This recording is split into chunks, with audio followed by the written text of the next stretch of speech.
Bir lapatka rastvor verirlerdi, qaça-qaça aparıb yer göstərirdi. Atırdıq ora, gəlirdik, bir sutka dincəlirdik. Olmaz, çox radiyasiya. Orada çox radiyasiya, ən çox radiyasiya olan yer oraydı.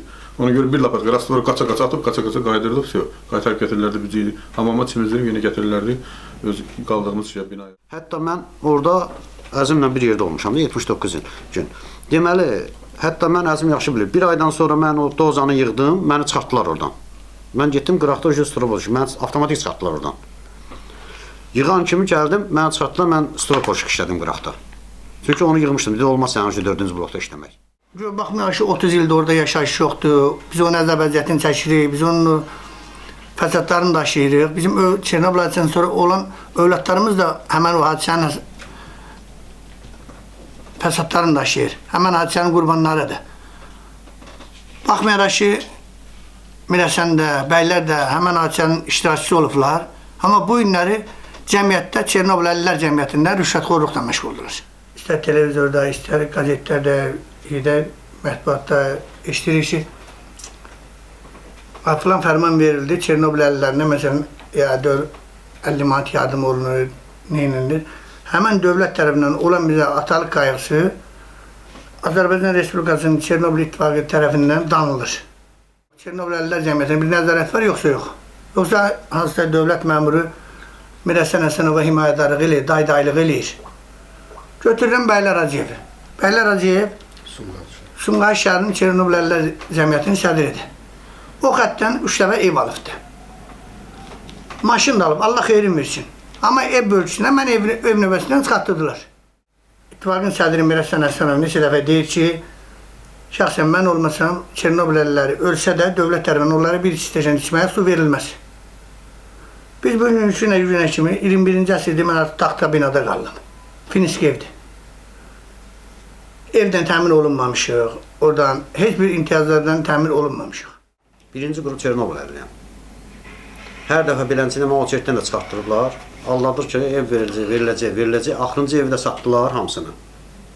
Bəylərlə Mirəsən. İkisi birləşərək bütün bu evləri satdılar, mənə vermədilər ondan ev. Dedilər, alarsan, axırıncı dəqiqə qədər dedilər, verərsən, axırda da məni çıxartdılar ev Malçertindən. Saxta Çernobılçılar, mən üst nömrəli ev tikmə kombinatına gəlib, 77-ci ildə Sumqayıta gəlmişəm mən. Üst nömrəli ev tikmə kombinatına işləmişəm. Oradan çox adamları çıxardıq bu Bəylər Hacıyev. Oradan deməli, mən faktla deyirəm, bu deyir pul onlardadır. Səndə pul yoxdur. Sən nə olsun olmuşsan? Saxta olardı deyir. Xəliqov Fuad Müslümoğlu. Pul bundadır. 6 sot torpaq verib buna, mağazin yeri verib buna. Bu günləri. Üst nömrəli ev tikmə kombinatının Adil Nüsrət, qardaşı Qüdrət. Qüdrət 6 sot torpaq alıb. Ancaq bu günləri biz heç nə eləyəmirik. Deyir, pul onlardadır. Onlardan pul alırlar, mən eləyirəm. Sizdə nə pul var ki? Və mən bu günləri evim yoxdur. Mən adam tanıyıram ki, o bəylərin yaşamada evini tikib. Bəylər bu prezident təqaüdün ona düzəldib verib bir padarka kimi verir ki, yəni sən mənim evimi tikmişsən, mən də bunu sənə padarka eləyirəm. Bugünkü günü bizdə belə məlumatlar var. Mən özüm şəxsən də gedib yoxlatdırmışam bunu bizə. Belə bir adam alır, dövlət təqaüdü, o deyirlər alır. Belə alladır, haçan bizə ev verəcək. Bu günə qədər ev də yoxdur, deyim ki, gedək biz çəkiliş elə evdə. Mənim yaşadığım kirayə evə gəlib baxsınız siz, bir gün çağırıram, baxın, çəkin, nə gündədir. Bu bəylər belə şeylərə baxır, ləzzət edir, deyir, qoy elə belənsini ölsünlər. Axıra qədər belə öldürəcəm bunları. Bacara bilmirik bu ilə. Hara yazırıq, mümkündür. Bu sual belə düzgün qoyularda hara eləməmisiz? Biz hər bir yana müraciət eləmişik. Harada yazmışıqsa sürəti edən yazmışıq. Birinci, dövlət başçısına yazmışıq, Suriyyətin Respublika Prokuroruna yazmışıq, Səlim Müslümova yazmışıq, Korrupsiya İdarəsinə yazmışıq, Ombudsmana yazmışıq, Milli Məclisdə Vahid Əhmədovun yazmışıq, Mehriban xanıma yazmışıq.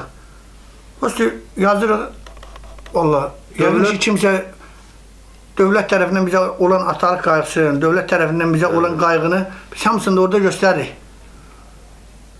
Amma yəqin ki, kimsə Mirəsənə himayədarlıq elən güclü adamdır da. Mənim başım çıxmır, Mirəsən güc nazirliyində işləyir, yoxsa Mirəsən şimdi dövlət əgər qayğı göstərirsə, onun dövlətin qayğısı kimi qiymətləndirmək lazımdır.